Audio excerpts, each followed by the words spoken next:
Growing up in northern New Brunswick always had its challenges, but the closest of my family and friends made it seem like we were millionaires in certain ways, not with money, but maybe with emotions.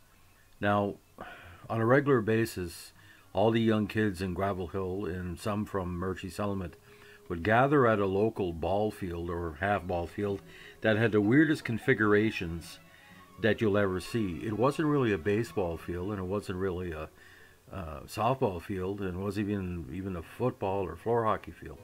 It was a small kind of mini patch of grass across from our community Catholic church, which was kind of bizarre because the Catholic church didn't have a graveyard, but it had a field that doubled as our road, not say road hockey, but our field hockey location. Now, we would play a game of softball called scrub, and in this game, players would work in rotation at the 9 positions. The player that would come to the plate wouldn't hit for a team, he would hit for himself, and the object of the game is to reach base before either somebody would cross the ball in front of you or tag you out.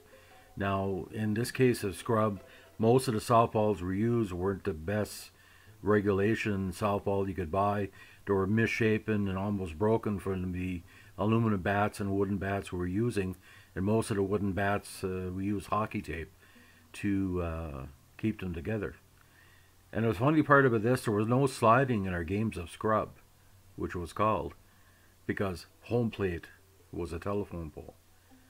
Now, you're saying to yourself, a telephone pole. A lot of people don't know what a telephone or a power pole might say. How it worked, you had to get home, you had to tag the telephone pole before the ball crossed in front of you. There was no catcher. But scrub was weird because if you took the ball in the body, you were safe. And let me tell you, we had a lot of intentional throws at the body. And what was weird when we touched home plate, because the power pole or telephone pole was so weather damaged, little slivers of wood would come off and almost leave us bloody from every time we tagged it.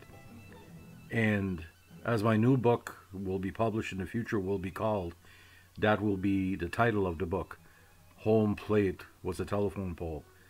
My memories of growing up in Gravel Hill, New Brunswick during the 1970s and 80s. Now, this mini podcast is in tribute to my good friend Vetta Falls, the acclaimed artist and author of The Way It Was Along My Bay series. We talked earlier this week about me doing something for her and something as a lead into the book, and this is what it is. Now, to my many readers and friends and family and colleagues throughout the province and throughout Canada, this book will be one person's recollections of growing up in Gravel Hill, with all the positives of growing up in a small town, but the negatives of having people from neighboring communities encroaching on our peace and quiet in many ways. So it's going to be an honest look at what it was like to grow up in a community that was not a municipality, didn't have a paved road or indoor plumbing until the mid-70s, and we had abject poverty with some families having 10 and 14 children. And, times were tight, but we always had that community field in the summers and into the fall to really enjoy ourselves and have camaraderie. We weren't like the Waltons, far from it. But the only thing you can relate to, imagine the Waltons on marijuana and acid and, some good moonshine. And we had some great games there. Sometimes it lasts 6 or 7 hours. So I wish everybody had a home plate in their hometown, like a telephone pole or something that draws that kind of memories. So this will be first in a series of podcasts on kind of a pressy version of what some of the chapters of the book will look like. If you like it, give me a like, a subscribe, or a comment. If you don't like what I'm talking about, well, keep it yourself, because I don't want to hear it. My writing is for the ones that really enjoy it, and if you don't like it, I really don't care, because like Shakespeare, either you get it or you don't. And I'm not saying I'm Shakespeare, but anybody can be a Shakespeare, not like Shakespeare. So anyway, have a good evening. Bye.